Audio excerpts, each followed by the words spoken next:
Salut, donc aujourd'hui je vais te montrer comment dessiner des dents de vampire. On va y aller vraiment étape par étape. On va commencer par le crayon et puis après on va finir à l'encre de Chine avec la plume et on va essayer aussi l'encre de Chine rouge. Ok, à de suite.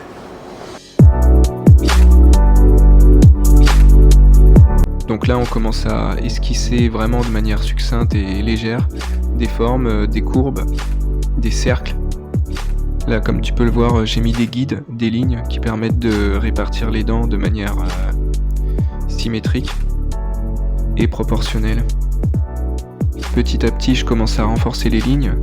Voilà, j'hésite pas à renforcer les T comme on dit, c'est les jonctions entre les traits.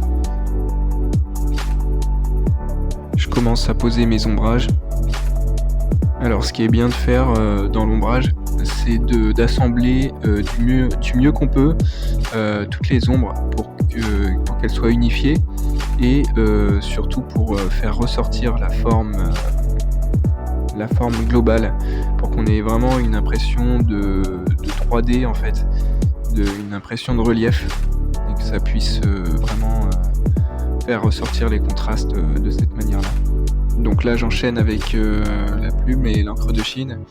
Donc j'ai sorti ma plume préférée. Si je me souviens bien, je crois que c'est une générale. Donc elle fait des lignes très fines et elle permet de faire des déliés, des pleins et déliés subtils.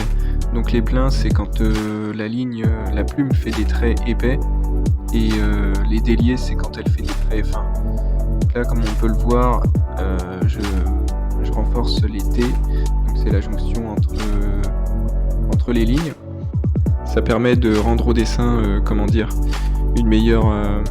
de lui donner une meilleure solidité, une structure plus prononcée. Donc là, je commence à faire les hachures. Il y en a différents types. Donc plus on croise les traits et plus l'ombrage devient foncé. Alors là, j'enchaîne avec un lavis.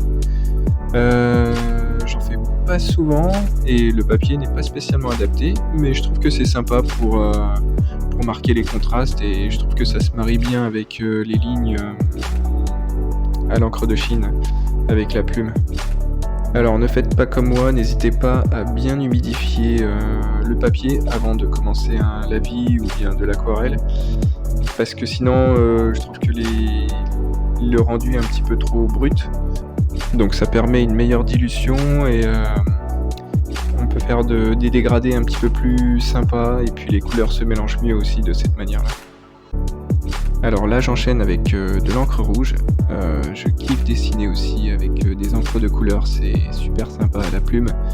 Sans placement de produit, celui-là c'est le Crime Sun de FW. Et je trouve qu'il a un beau rendu, l'encre est fluide, c'est vraiment un plaisir de dessiner avec.